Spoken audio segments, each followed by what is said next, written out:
হামজা খুবই সহজ সরল, খুব একটা খেলা নিয়ে কথা বলে না, বাট ভেরি নাইস পারসন। আসিফকে বলা হয়েছে খেলা দেখতে যাওয়ার জন্য এবং সে খুবই তাকিয়ে আছে, উদ্গ্রীব হয়ে আছে যে 18 তারিখে মাঠে গিয়ে খেলা দেখবে সে। গতকালকে ফুটবল দেখেছি এবং সোমবারেও দেখবো ইনশাল্লাহ। ফুটবলের সাথে তো একটা ধরেন সম্পর্কটা খুব ক্লোজ, বিশ্বব্যাপী যেভাবে ফুটবল হয় বা আমার ছেলেবেলা যেভাবে ফুটবল ছিল, তো ফুটবলটা খুব কাছের। আমি দুটো প্লেয়ারের সাথে কথা বলছিলাম, স্পেশালি মোরসালিন এবং আরেকজন খেলোয়াড় খুলনার, উনি উইথড্রল রাইট আউটে খেলেন, সো এবং হামজা। সো ভেরি নাইস, এত ভাল লাগে, ওরা খুব সহজ সরল এবং তাদের পোটেনশিয়াল অনেক। এবং একটা ছোট কথা বলার চেষ্টা, ছোট মানে মেন্টাল ফুটবল নিয়ে কথা বলছিলাম যে how important is mental football. তো খুব ভালো লাগে এবং হামজার সাথে নামাজ পড়তে গেলাম, এত ভালো একটা ছেলে। সো হোপফুলি আমরা এদের মাধ্যমে বাংলাদেশের ফুটবলটাকে নেক্সট স্টেপে নিয়ে যাবো ইনশাল্লাহ। এই মুহূর্তে আমরা তো শুধুমাত্র স্কুল ক্রিকেট করছি এবং স্কুল ক্রিকেটের সাথে সাথে আপনারা জানেন যে আমরা এডুকেশনাল ইনস্টিটিউশন ক্রিকেট চালু করার প্ল্যান করছি, যেটা নাকি primary school, high school, college cricket, university cricket, মাদ্রাসা ক্রিকেট। সো তার পাশাপাশি এলাকাভিত্তিক খেলাগুলোকে আমরা চিন্তা করছি কীভাবে থানাভিত্তিক কোনো খেলা যদি আমরা বা ওয়ার্ড ভিত্তিক খেলা যদি আমরা আয়োজন করতে পারি। সো এখানে একটা বড় সমস্যা হচ্ছে যে ফেসিলিটি, তো ফেসিলিটিটা দেখতে হবে কোন ফরম্যাটে কীভাবে করা যায়, তা আমরা চেষ্টা করব সবাইকে সম্পৃক্ত করতে। আমাদের এই দলটা তো ইনফ্যাক্ট গড়ে উঠছে, আর অনেকদিন পরে টেস্ট ম্যাচ খেললো। অবশ্যই হোমে জেতা সবসময় একটা বড় সুযোগ পায়, অ্যাডভান্টেজটা পায় হোম অ্যাডভান্টেজ। তারপর আমি বলবো যে নজর কাড়া কিছু বড় বড় পারফরমেন্স ছিল।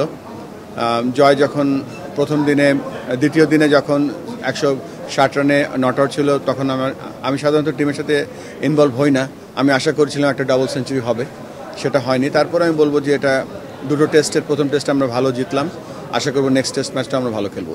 মুশফিক আমাদের বাংলাদেশের প্রথম ক্রিকেটার যিনি নাকি 100 টেস্ট খেলতে যাচ্ছে।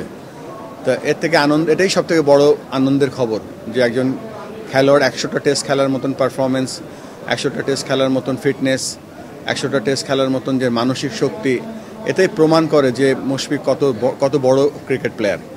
সো আমরা অবশ্যই আমাদের ক্রিকেট বোর্ডের থেকে সম্মাননা জানানোর চেষ্টা করব, সেটা মুশফিক এবং তার মুশফিকের পরিবারকে আমরা সম্মাননা জানাবো।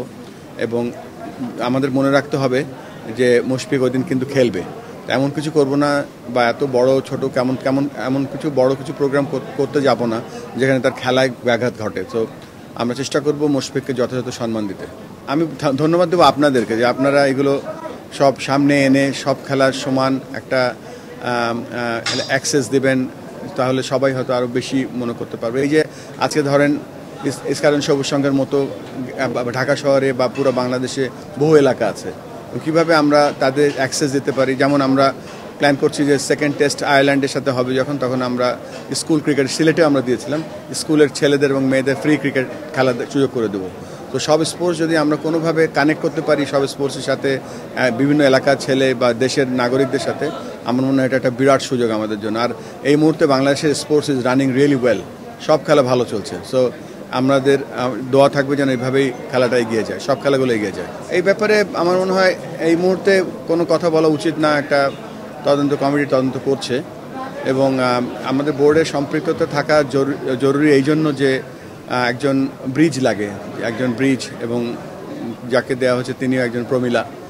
তো আর সব কিছু ঊর্ধ্বে যেটা হচ্ছে যে এটা ছিল 5 বছর আগের একটা ঘটনা এবং 5 বছর আগের ঘটনা আমরা ভেবেছিলাম সেখানে শেষ হয়ে গিয়েছে, কিন্তু যেহেতু এটা আবার এসছে একটা ভিডিও বার্তার মাধ্যমে, তো সেই রিস্কটা আমরা দিচ্ছি না। আমি এর আগেও বলেছি আমাদের এই ব্যাপারটায় একেবারে জিরো টলারেন্স, এজন্য আমরা তদন্ত কমিটি করে শুধু তাই করিনি, আমরা সেফগার্ডিংয়ের ব্যাপারে আপনারা জানেন যে আমরা ক্রিকেট বোর্ডে পুরোটাই EHRE স্ট্রাকচারিং করছি, যেখানে সব কিছুই আছে এবং সব কিছুই আমরা ইমপ্লিমেন্ট করবো উইদিন 2 to 3 months টাইম।